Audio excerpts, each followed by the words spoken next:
அவங்க எப்பயுமே 24/7 365 days in people பாலிட்டிக்ஸுங்கிறது தான்.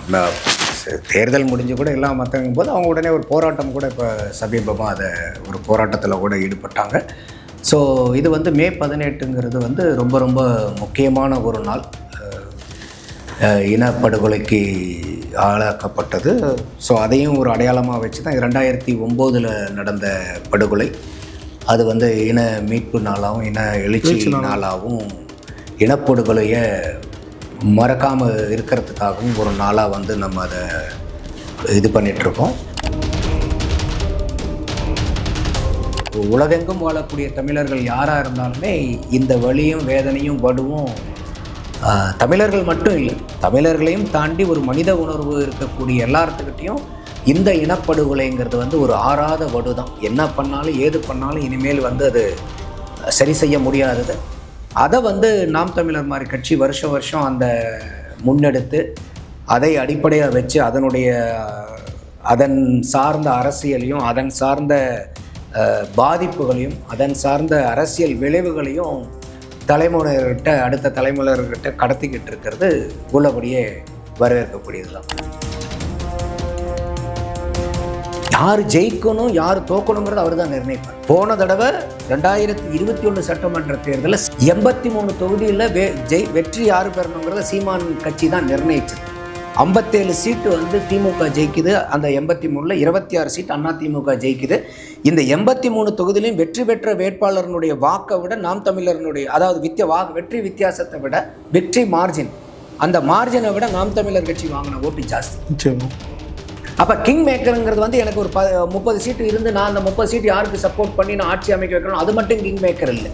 நான் அது ஆரம்பத்துலேருந்தே சொல்லிக்கிட்டு இருக்கேன். நான் உங்களுடைய வாக்கு யாரை வெற்றி பெற வைக்குது யாரை தோக்க வைக்குதுங்கிறது மூலிமா ஒருத்தருக்கு நீங்கள் ஸ்பாய்லராக இருப்பீங்க, இன்னொருத்தரை கிங் மேக்கர் ஆக்குவீங்க. ஒவ்வொரு தொகுதியிலும் இது மாறும்.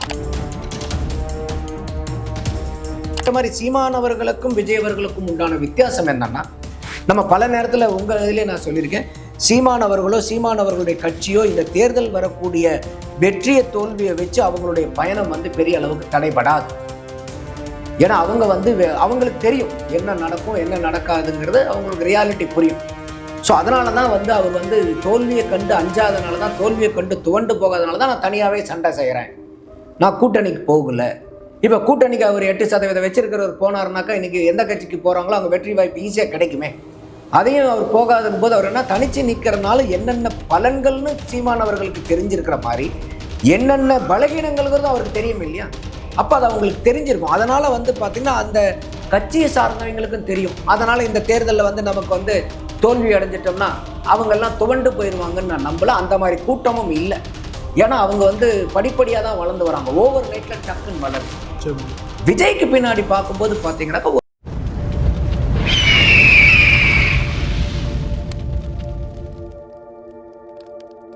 அரசியல்கள நேயர்களுக்கு வணக்கம். இன்று நம்மோடு இணையும் சிறப்பு விருந்தினர் அரசியல் திறனாளர் திரு நந்தகுமார் அவர்கள். வணக்கம் சார். வணக்கம் சார். அன்றாஷ் சார், இப்போது எலெக்ஷன் முடிஞ்சது. அவங்க மற்ற எல்லா கட்சிகளும் ரிசல்ட் என்ன அப்படின்றத தான் உற்றுநோக்கலாக இருக்காங்க. ஆனால் நாம் தமிழர் கட்சி மே 18 இன எழுச்சி பொதுக்கூட்டத்துக்கான வேலைகளை இப்போது தொடங்கியிருக்காங்க. எப்படி பார்க்குறீங்க நாம் தமிழர் கட்சி செயல்பட்டு?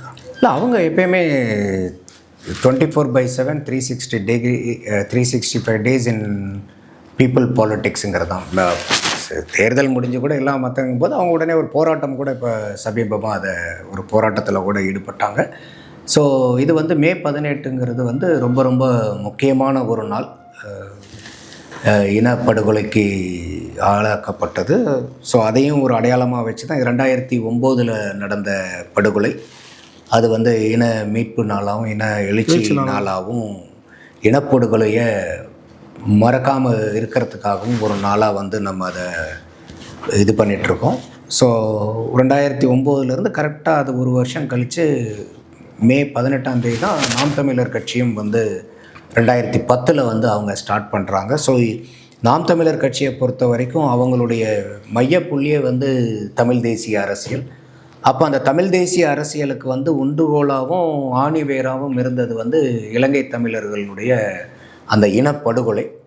அந்த இனப்படுகொலை தமிழர்கள் மட்டும் இல்லை, ஒட்டுமொத்தமாக உலகையே ஒரு உழுக்கின ஒரு சம்பவம். இன்றைக்கி வந்து நிறையா பேர் வந்து கமேனி அங்கே கொண்டுட்டாங்கலாம் வந்து போராட்டத்தில் போய் அழுத திமுக காரங்களெல்லாம் நம்ம பார்த்தோம். ஐயோ கம்யூனி மரத்தில் வித்த திமுக காரங்களையும். ஆமாம். ஸோ அந்த அளவுக்குலாம் வந்து ரொம்ப துக்கப்பட்டு வேதனைப்பட்டு கண்ணீர் விட்டாங்க. ஆனால் அதே ஆட்கள் மத்திய அரசாங்கத்தில் அதிகாரம் மிக்க மந்திரி சபையில் இருக்கும்போது தான் இந்த இனப்படுகொலையும் நடக்குது. ஒரு தடுப்பும் இல்லை. அதே சமயம் ஐயாவும் இங்கே கருணாநிதி அவர்கள் உண்ணாவிரதம் இருந்தார். அந்த இதுக்கு இனப்படுகொலைக்கு எகென்ஸ்டாக அந்த நீங்களே ஏற்றுக்கிறீங்களா சார்? அது உண்ணாவிரதம் அதை நான் சொல்ல வரதுக்குள்ள நீங்கள் உள்ள வந்துட்டீங்க. அதாவது ஒரு உண்ணாவிரதம் எப்படி இருக்கக்கூடாதுங்கிறதுக்கு ஒரு அடையாளமாக ஒரு உண்ணாவிரதம் இருந்து காமிக்கப்பட்டது. காலைல சாப்பாட்டுக்கு மதியம் லஞ்சுக்கு. ஆமாம், கொஞ்ச நேரத்தில் அவர் இருந்து வந்துட்டார். கடைசீட்டில் எல்லாம் முடிஞ்சு போச்சுன்னு சொன்னாங்களே, அதனால் நாங்கள் வந்துட்டோன்றாரு.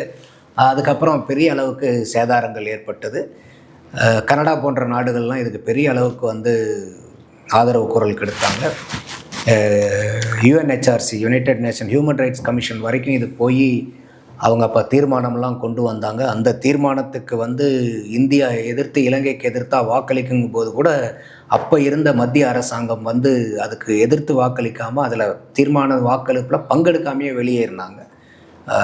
they have abstained the இது voting. ஸோ அந்த அளவுக்குலாம் வந்து ரொம்ப இக்கட்டான ஒரு பிரச்சனைகளை சமாளித்த விஷயம் இது தமிழர்கள், அது இலங்கை தமிழர்கள் மட்டும் இல்லை, உலகெங்கும் வாழக்கூடிய தமிழர்கள் யாராக இருந்தாலுமே இந்த வலியும் வேதனையும் வடுவும் தமிழர்கள் மட்டும் இல்லை, தமிழர்களையும் தாண்டி ஒரு மனித உணர்வு இருக்கக்கூடிய எல்லாத்துக்கிட்டையும் இந்த இனப்படுகொலைங்கிறது வந்து ஒரு ஆறாத வடு தான். என்ன பண்ணாலும் ஏது பண்ணாலும் இனிமேல் வந்து அது சரி செய்ய முடியாதது. அதை வந்து நாம் தமிழர் மாதிரி கட்சி வருஷம் அந்த முன்னெடுத்து அதை அடிப்படையாக வச்சு அதன் சார்ந்த அரசியலையும் அதன் சார்ந்த பாதிப்புகளையும் அதன் சார்ந்த அரசியல் விளைவுகளையும் தலைமுறைகிட்ட அடுத்த தலைமுறைகிட்ட கடத்திக்கிட்டு இருக்கிறது உள்ளபடியே வரவேற்கக்கூடியது தான். குறிப்பாக சார், இந்த மாதிரி ஒரு செய்தி வெளியே வரும்போது ஒரு பொதுத்தளத்தில் பார்க்கக்கூடிய விஷயம், தேர்தல் ரிசல்ட்ஸ்லாம் அவங்களுக்கு பெருசாக அஃபெக்டை ஏற்படுத்தாது அப்படின்ற ஒரு விஷயத்தை வந்து ஊர்ஜிதப்படுத்தக்கூடிய ஒன்றா இருக்குது. ஸோ தேர்தல் ரிசல்ட்டை அவங்க பெருசாக கணக்கில் கொள்ளலன்னு கூட வச்சுக்கலாமா இந்த மாதிரி விஷயங்களை அவங்க முன்னெடுக்கும்போது? யாருக்கு? நாம் தமிழர் கட்சியை சொல்கிறோம். ஆமாம், இது வந்து தேர்தல் சார்ந்தது இல்லை, இது வந்து இனம் சார்ந்தது, உணர்ச்சி சார்ந்தது, உயிர் சார்ந்தது. அப்படி தான் நம்ம பார்க்குறோம். இது வந்து நம்ம போய் போராடுறதுனால இன்றைக்கி வந்து நமக்கு வாக்களிச்சிருவாங்க அப்படிங்கிறதெல்லாம் அதுக்கெல்லாம் இது செய்கிறது இல்லை. இது வந்து ஒரு கடமை. இப்போ எப்படி நம்ம வீட்டில் வந்து ஒருத்தங்க பெரியவங்க இருந்து தவறு இருந்தாங்கன்னா அவங்களுக்கு வந்து சில பேர் வருஷம் அந்த நினைவு நாளில் அதை பண்ணிக்கிட்டே இருப்பாங்க. ஸோ அந்த மாதிரி வந்து இது நம்மளுடைய இனம் சார்ந்த பெரிய சொல்ல முடியாத லட்சக்கணக்கான மக்களை வந்து கொன்று குவித்த நாள், நிராயுதபாணியாக இருந்த மக்களை கொன்று குவித்த நாள்.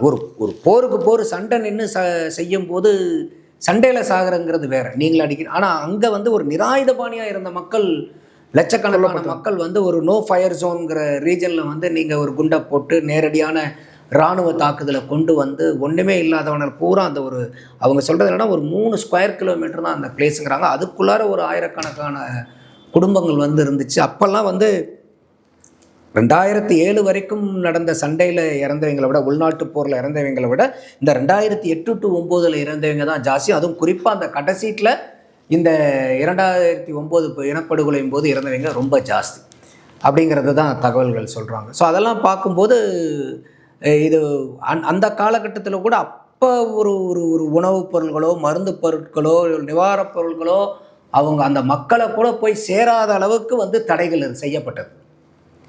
அப்போ கூட இன்றைக்கி அந்த கஞ்சி ரொம்ப ஃபேமஸ் பாருங்கள். அந்த கஞ்சி என்னென்னா அப்போ வந்து அவங்களுக்கு கிடைச்சது வந்து அந்த கஞ்சி தான் அன்றைக்கி வந்து அவங்களுடைய உயிரை இழுத்து பிடிச்சது. அந்த அளவுக்கு வந்து அந்த கஞ்சி அவ்வளோ இது. அதனால தான் ஒவ்வொரு மே 18 அன்றைக்கும் கஞ்சி வந்து எல்லாத்துக்குமே கொடுத்து அதை வந்து இது பண்ணுறாங்க. இது நிறையா மதம் சார்ந்த நிகழ்ச்சியில் கூட எல்லாருமே இந்த கஞ்சி நோன்பு இருக்கிறதெல்லாம் நம்ம பார்த்துருக்கோம். அப்போ எந்த அளவுக்கு அந்த மக்கள் வந்து ஒரு வலியும் வேதனையும் பசியிலையும் இருந்து ஒரு சாதாரண கஞ்சியை மட்டும் இப்போ ஒரு நாள் பூரா நீங்கள் பட்டினி இருந்து கஞ்சி கொடுத்தா நீங்கள் பரவாயில்லன்னு இருப்பீங்களா? ஒரு நாளைக்கு அப்படின்னா எத்தனை நாட்கள் வந்து அவங்க சாப்பாடு இல்லாமல் சரியான வாழ்வு முறை இல்லாமல் ஒரு கிடைக்கக்கூடிய கஞ்சி, அதுவும் அப்போ உப்பு தண்ணி தான் அங்கே நிச்சயமா. அந்த அரிசி உப்பு கஞ்சி தண்ணியும் குடிச்சிட்டு அந்த அளவுக்கு வந்து மக்கள் உயிர் வாழ்ந்துட்டு இருந்தா, அந்த அளவுக்கு நிராயுதபாணியாக இருந்த மக்களை இனப்படுகொலை செய்யப்பட்டது. ஸோ இதெல்லாம் நம்ம நினச்சி பார்க்கும்போது ரொம்ப வலியும் வேதனையும் இருக்கு. குறிப்பாக இதே தொடர்ந்து சமீபத்தில் சீமான் அவர்கள் பேசும்போது ஒரு விஷயத்த வந்து சொல்லியிருந்தார். 2029 20 ஆண்கள் 20 பெண்கள் நிறுத்துவேன் அப்படின்ற ஒரு விஷயத்த வந்து ஸோ கிளைம் பண்ணுறேன். நான் 2029 தனிச்சு தான் நிற்பேன் அப்படின்ற ஒரு விஷயத்த. ஸோ 2026 தேர்தல் ரிசல்ட்ஸாக அவங்க கணக்கில் கொள்ள அப்படின்றதையும் நம்ம பேசியிருக்கோம். 2029 தனித்து நிற்கிறாங்க அப்படின்ற ஒரு விஷயத்தை வந்து பேசியிருக்கோம். இப்போ அப்படியே டிவிகே ஃபேக்டர்ஸ்க்கு வருமே சார். இப்போது வெளியான எக்ஸிட் போல்லலாம் அவங்களுக்கு வாக்கு சதவீதம் நல்லா கொடுக்குறாங்க. 18க்கு மேலே அவங்க வந்து ஸ்கோர் பண்ணுறாங்கன்ற ஒரு விஷயம் சொல்கிறாங்க. பட் சீட்ஸாக கன்வெர்ட் ஆகுமான்றது கொஸ்டின்ஸாக தான் இருக்குது. சீட்ஸாக கன்வெர்ட் ஆச்சுனாலும் அது பெருமளவு ஆகாதுன்றது வெட்ட வெளிச்சமாக தெரியக்கூடிய ஒரு விஷயம் இருக்குது. ஸோ அந்த கட்சி எப்படி சஸ்டெயின் பண்ணணும் அப்படின்ற ஒரு கேள்வி இருக்குது. எப்படி கம்பேர் பண்ணுறீங்க இந்த ரெண்டு கட்சியும்? இல்லை, இப்போது சீட்டாக கன்வெர்ட் ஆகிறதுக்கு வந்து ஒரு சீட்டில் நீங்கள் கன்வர்ஷன் ஆகணும்னா அந்த பகுதியில் இருக்கக்கூடிய அந்த 4 பிரதான வேட்பாளர்களில் நம்ம சிஸ்டம் ஃபஸ்ட் பாஸ் த போஸ்ட்டு தான். ரைட். ஸோ அப்போ வந்து மற்ற வேட்பாளர்கள் வாங்கின வாக்கை விட ஒரு வாக்கை நான் கூடுதலாக வாங்கினாலும் நான் ஜெயிச்சிட்றேன். நிச்சயமா. அப்போ வந்து ஒரு 30 சீட்டு பர்சன்டேஜுக்கு போனால் தான் ஒரு தொகுதியில் ஜெயிக்க முடியுங்கிறது உண்மையாக இருந்தாலும் 30% ஒட்டுமொத்த தமிழ்நாட்டுக்கும் அவர் போய் டச் பண்ணால் தான் அவருக்கு சீட் கன்வர்ஷன் ஆகுதுங்கிறது சரியான அணுகுமுறை இல்லை. ஓ. இப்போ சீமான் அவர்களே இப்போ 8.22% வாங்குறாரு. நீங்கள் சட்டமன்றத்தை எடுத்தீங்களா 6.58 போன தடவை வாங்குறாரு. ஆனால் அவருக்கு வந்து வாக்கு வங்கி தமிழகம் தழுவிய அளவுக்கு 234 தொகுதியிலையும் பறந்து விரிஞ்சு வளர்கிறாங்க. ஆனால் அதுக்கு பதில் அந்த 30,40,000 வாக்காளர்கள் இப்போ நீங்கள் சற்றேறக்குறைய வந்து பார்த்தீங்கன்னாக்கா நமக்கு வந்து இப்போ 5,73,00,000 வாக்காளர்கள்னா 234 தொகுதினாக்கா சற்றேறக்குறைய 2,45,000. இப்போ அவர் 30,43,000 போன தேர்தலில் வாங்கினார் 2021 சட்டசபை தேர்தலில். அப்போ இது வந்து உங்களுக்கு சற்றேறக்குறைய இப்போ பாருங்களேன், ஒரு 10-15 தொகுதியில் வந்து இந்த வாக்கு வாங்கியிருந்தாருன்னா 15 சீட்டு சீமான் ஜெயிப்பார். புரியுது. வாக்கு சதவீதம் 6.6 தான். ஆனால் இந்த பறந்து விரிந்த வாக்காளர்கள் பூரா ஒரு 10-15 சீட்டுக்குள்ளார இருந்திருந்தாங்கன்னா ஈஸியாக அந்த தொகுதி அடிப்பாங்களா இல்லையா? பாமக மாதிரி அந்த கரெக்ட். ஸோ அப்போ வந்து அந்த கன்சாலிடேட்டடாக ஒரு தொகுதியில் இருந்துச்சுன்னா அவங்க ஜெயிப்பாங்க. ஆனால் எல்லா இடத்துலையுமே அவங்களுக்கு பறந்து விரிஞ்சு இதாகுது அப்படிங்கிற பட்சத்தில் தான் நீங்கள் சொல்கிற மாதிரி எல்லாத்துலேயுமே இங்கே 5% எல்லா தொகுதியிலையும் 5% சீட்டு வராது. இங்கே 15% எல்லா தொகுதியிலையும் 15-15-15 வராது. எல்லா தொகுதியிலும் 25-25 வராது. பட் அந்த மாதிரி எந்த கட்சியுமே வாங்காது. ஸோ அப்போ வந்து முன்ன பின்ன இருக்கும்போது அவங்களுக்கு சீட் கன்வர்ஷன் ஆகிறதுக்கு வாய்ப்புகள் இருக்குது. உதாரணத்துக்கு வந்து பார்த்திங்கன்னா 1993 உத்தரப்பிரதேஷில் வந்து பிஎஸ்பி வந்து நிற்கிறாங்க. அப்போ வந்து அவங்க சமாஜ்வாதி பார்ட்டி அப்போ தான் உள்ளார வருது. 2 பேரும் தேர்தலில் கூட்டணி போட்டு தான் நிற்கிறாங்க. 11.1% தான் பிஎஸ்பி வாங்குது. ஆனால் அவங்க ஜெயித்த சீட்டு 67 சீட்டு. ஸோ அப்போ வந்து என்னன்னாக்கா எங்கே வந்து உங்களுக்கு உங்களுடைய வாக்கு வங்கி குவிந்து இருக்கிறதோ பிஎஸ்பிக்குன்னு ஒரு குறிப்பிட்ட வாக்கு சதவீதமும் ஒரு குறிப்பிட்ட மக்களோட வாக்கு சதவீதமும் இருந்து. ஆமாம். அப்போ அவங்களுக்கு என்னென்னா அந்த ஏரியாவில் அவங்க கான்சன்ட்ரேட்டடாக இருந்தாங்கன்னா அந்த சீட்டு ஜெயிச்சிடும். புரியுது. ஆனால் அவங்க அதே வாக்கு வங்கி எல்லா இடத்துலையும் பறந்து விரிஞ்சிருந்துச்சுன்னா ஜெயிக்க மாட்டிக்கும். ஸோ அதனால தான் நம்ம இப்போ எல்லாமே என்னென்னா இந்த வாக்கு வங்கிக்கும் சீட்டுக்கும் நீங்கள் கன்வர்ஷன் போடும்போது இதெல்லாம் மிஸ் ஆயிடும். இத்தனை சதவீதம் வாங்கினா தான் சீட்டுன்னு போடும்போது அப்போ வந்து சீட்டு கன்வர்ஷன் இந்த இடத்துல தான் அவங்களுக்கு மிஸ்டேக்லாம் நடக்கிறதுக்கு பெரிய வாய்ப்புகள் இருக்கும். ஆனால் வெற்றியை நிர்ணயிக்கக்கூடிய ஃபேக்டராக விஜய் அவர் இருக்க மாட்டாருன்னு சொல்லிட்டு நீங்கள் பார்க்குறீங்களா? இந்த தேர்தலில் யார் ஜெயிக்கணும் யார் தோக்கணுங்கிறது அவர் தான் நிர்ணயிப்பார். போன தடவை 2021 சட்டமன்ற தேர்தலில் சீமான் அந்த நிலையில் இருந்தார். 83 தொகுதியில் வெற்றி யார் பெறணுங்கிறத சீமான் கட்சி தான் நிர்ணயிச்சது.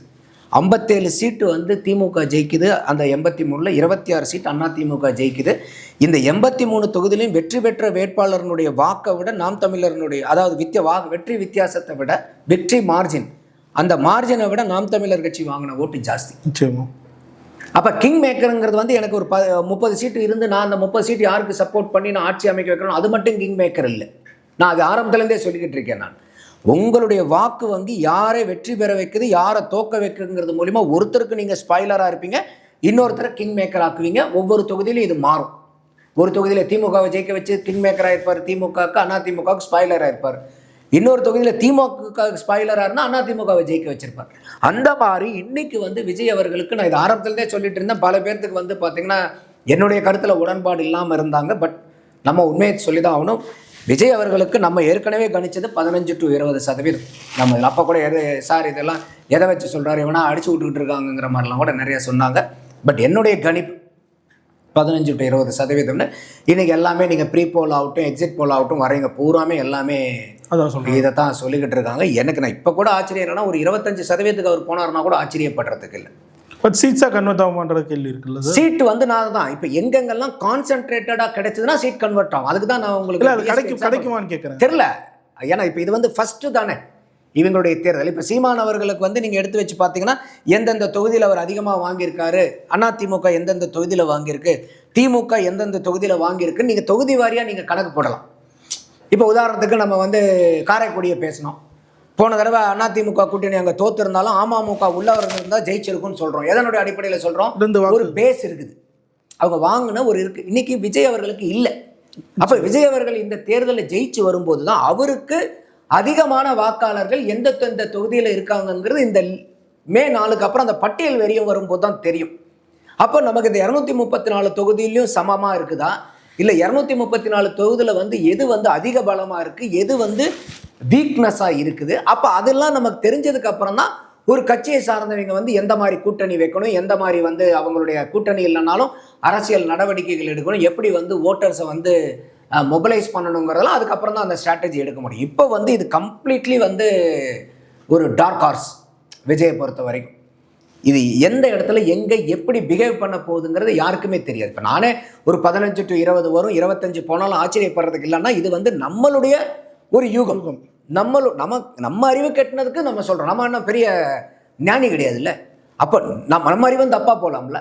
அப்போ அதுதான் நான் சொன்னேன். இப்போ ஆக்சிஸ் மை இந்தியா மாதிரி அவங்க வந்து பெரிய அளவுக்கு வாங்கி, ஏன்னா அவங்க வந்து 35% ±2% சொல்கிறாங்க. அப்போ 37 38க்கெலாம் போகுது அப்படின்னா அப்போ வந்து அவங்க 2 கோடி பக்கமாக வாக்கு வாங்குறாங்கன்னாக்கா அந்த மாதிரி நடந்தால் ஐயா ரஜினிகாந்த் சொன்ன மாதிரி தான் அதிசயம் அற்புதம். அதனால் இல்லைங்க இதெல்லாம் நடக்கிறதுக்கு வாய்ப்பே இல்லைங்கன்னு நிறைய பேர் சொல்கிறாங்க. வாய்ப்பு இருக்கலாம்ங்கிறதும் ஒரு வாய்ப்பு தானே. இது நடக்கவே நடக்காதுங்கிறது வந்து இப்போ எப்பயுமே எதுவுமே ஒன்று நடக்கும் நடக்காதுங்கிறதுக்கு நமக்கு வந்து நம்மளுடைய இதில் தான் சொல்கிறோமே ஒழிய கரெக்டாக கணிச்சு சொல்கிறது இல்லை. ஸோ இப்போ அந்த இடத்துல தான் வந்து இந்த சிக்கல்கள் வருது. நீங்கள் கேட்ட மாதிரி சீமானவர்களுக்கும் விஜயவர்களுக்கும் உண்டான வித்தியாசம் என்னன்னா, நம்ம பல நேரத்தில் உங்கள் இதிலே நான் சொல்லியிருக்கேன், சீமானவர்களோ சீமானவர்களுடைய கட்சியோ இந்த தேர்தல் வரக்கூடிய வெற்றியை தோல்வியை வச்சு அவங்களுடைய பயணம் வந்து பெரிய அளவுக்கு தடைபடாது. ஏன்னா அவங்க வந்து அவங்களுக்கு தெரியும் என்ன நடக்கும் என்ன நடக்காதுங்கிறது, அவங்களுக்கு ரியாலிட்டி புரியும். ஸோ அதனால தான் வந்து அவர் வந்து தோல்வியை கண்டு அஞ்சாதனால தான், தோல்வியை கண்டு துவண்டு போகாதனால தான் நான் தனியாகவே சண்டை செய்கிறேன், நான் கூட்டணிக்கு போகல. இப்போ கூட்டணிக்கு அவர் 8% வச்சிருக்கிறவர் போனார்னாக்கா இன்றைக்கி எந்த கட்சிக்கு போகிறாங்களோ அவங்க வெற்றி வாய்ப்பு ஈஸியாக கிடைக்குமே. அதையும் அவர் போகாத போது அவர் என்ன தனித்து நிற்கிறனால என்னென்ன பலன்கள்னு சீமானவர்களுக்கு தெரிஞ்சிருக்கிற மாதிரி என்னென்ன பலகீனங்கள்ங்கிறதும் அவருக்கு தெரியும் இல்லையா. அப்போ அது அவங்களுக்கு தெரிஞ்சிருக்கும். அதனால் வந்து பார்த்திங்கன்னா அந்த கட்சியை சார்ந்தவங்களுக்கும் தெரியும். அதனால் இந்த தேர்தலில் வந்து நமக்கு வந்து தோல்வி அடைஞ்சிட்டோம்னா அவங்கெல்லாம் துவண்டு போயிடுவாங்கன்னு நான் நம்பல. அந்த மாதிரி கூட்டமும் இல்லை. ஏன்னா அவங்க வந்து படிப்படியாக தான் வளர்ந்து வராங்க, ஓவர் நைட்டில் டக்குன்னு வளருது. விஜய்க்கு பின்னாடி பார்க்கும்போது பார்த்தீங்கன்னாக்கா ஒரு பெரிய பிரம்மாண்டமான ஒரு எதிர்பார்ப்பு இருக்குது அவங்கக்கிட்ட. கட்டாயம் நம்ம வந்து சிஎம் ஆகிடுவோம். அப்போ அந்த சிஎம் ஆகிடுவோம் இருக்கும்போது சீமானவர்களுக்கு தோற்று போனாலும் நிற்கக்கூடிய கூட்டம், விஜய் அவர்களுக்கு தோற்று போனாலும் அந்த கூட்டம் அப்படியே நிற்குமாங்கிறத நம்ம வெயிட் பண்ணி தான் பார்க்கணும். ஏன்னா அந்த அளவுக்கு வந்து அவங்களுக்கு ஒரு ஸ்டெபிலிட்டி ஃபேக்டர் வந்து இது வரைக்கும் அவங்க எஸ்டாப்ளிஷ் பண்ணல. ஏன்னா எல்லாருமே வந்து பார்த்திங்கன்னா ரொம்ப கான்ஃபிடென்ஸில் இருக்காங்க, இன்னும் சொல்ல போனால் ஒரு ஓவர் கான்ஃபிடென்ஸ். ஸோ அப்போ அந்த மாதிரி இருக்கும்போது அவங்களுக்கு எது வந்து அதீத நம்பிக்கையை கொடுக்குதோ அந்த விஷயம் நடக்கலைங்கும் போது அதே வந்து அவங்களுக்கு அதீத அவநம்பிக்கையும் ஏற்படுத்திடும். எக்ஸ்பெக்டேஷன் கேப் தானே. இப்போ நமக்கு ஒரு ஏமாற்றம்ங்கிறது என்ன, நம்ம எதிர்பார்க்கறது நடக்காமல் போச்சுன்னா தான் நமக்கு ஏமாற்றம். நமக்கு எதிர்பார்ப்பே இல்லைன்னு வச்சுக்கோங்களேன், அது நடந்தால் என்ன நடக்காது நம்ம ஏதாவது ஏமாறுவோமா இல்லை. அப்போ அந்த எக்ஸ்பெக்டேஷன் கேப்பு தான் இங்கே சேலஞ்ச். அப்போ இங்கே டிவிகே சைடில் வந்து ஒரு பெரிய எக்ஸ்பெக்டேஷன்ஸ் இருக்குது, எல்லாத்துக்குமே பெரிய எக்ஸ்பெக்டேஷன் அவங்க கட்சியிலேருந்து தொண்டர்கள்லேருந்து இருக்குது. அப்போ அந்த மாதிரி அந்த எக்ஸ்பெக்டேஷன் அவங்க நினைக்கிற மாதிரி வந்துட்டால் அவங்க சொல்கிற மாதிரியே தே வில் பி பிளாஸ்ட்.